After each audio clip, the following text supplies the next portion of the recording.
Yeah, g'day viewers. Okay, what we got here, this is a voltage regulator box from a Volkswagen Beetle. This one I was given for free on my other one.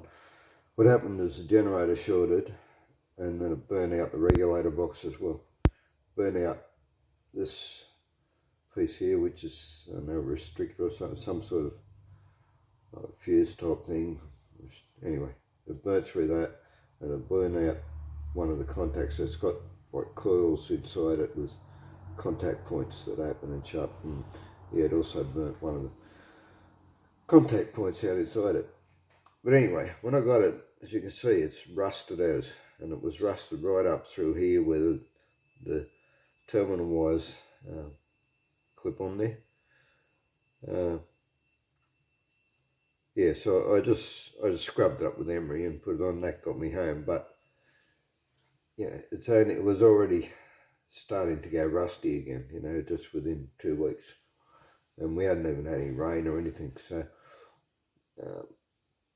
and you can't, obviously, if you put paint on them, it's not going to make contact. So you know, the motor should, and I probably will. I will get another one at some point.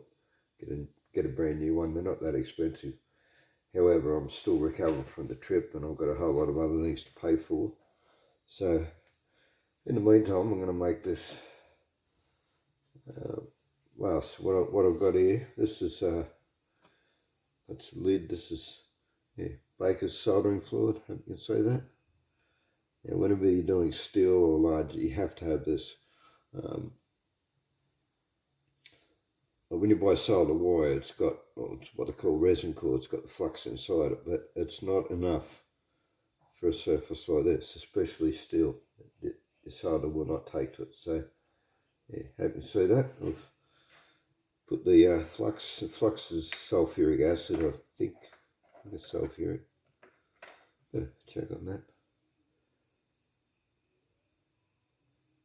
that. Zinc chloride, ammonium chloride. Okay. I always thought it was sulfuric acid.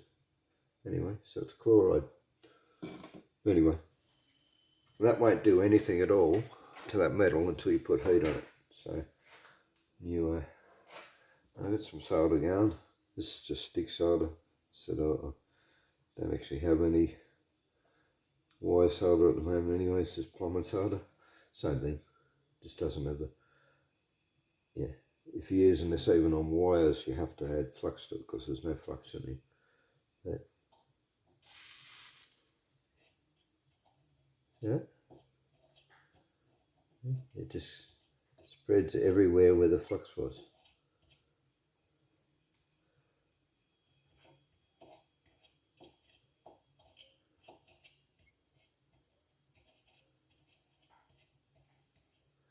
Now that will provide it with protection for quite a while.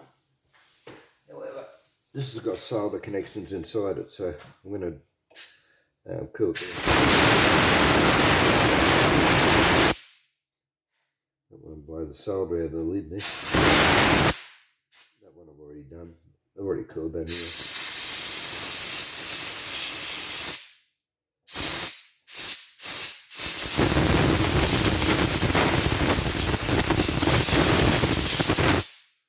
The best way to solder steel is obviously with a flame, but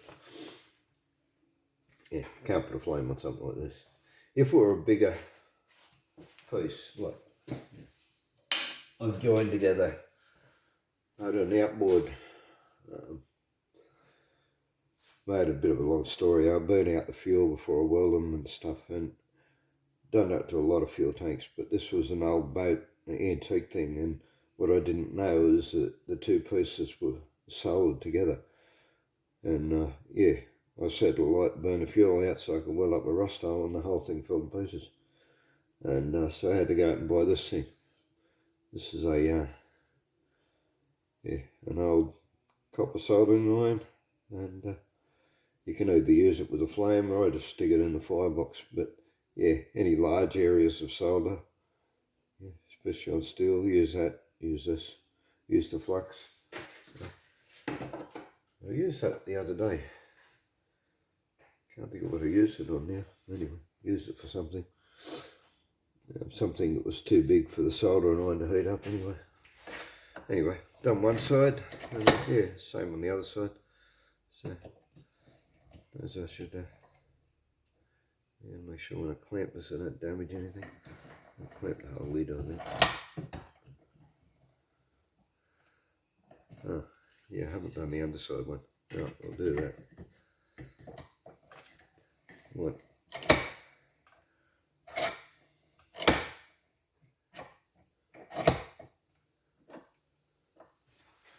I don't really need one connection, but the other connection's good for a timing light. And previously I decided not to hook the timing light to the regulator box, but yeah, but this is a direct line to the battery anyway, so it shouldn't bother it. So anyway, and the other timing light wires and a nuisance that I put on the wire, power wire, and if it comes off it'll short out. It's direct to the battery, so yeah. So I decided to not go with that. Yeah, same thing again. A little bit of solder on your soldering iron.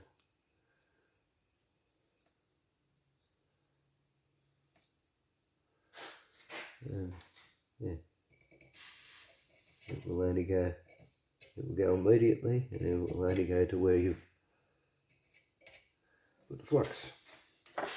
Again, we'll cool that down, and so that will stop it rusting where you need your wire connections.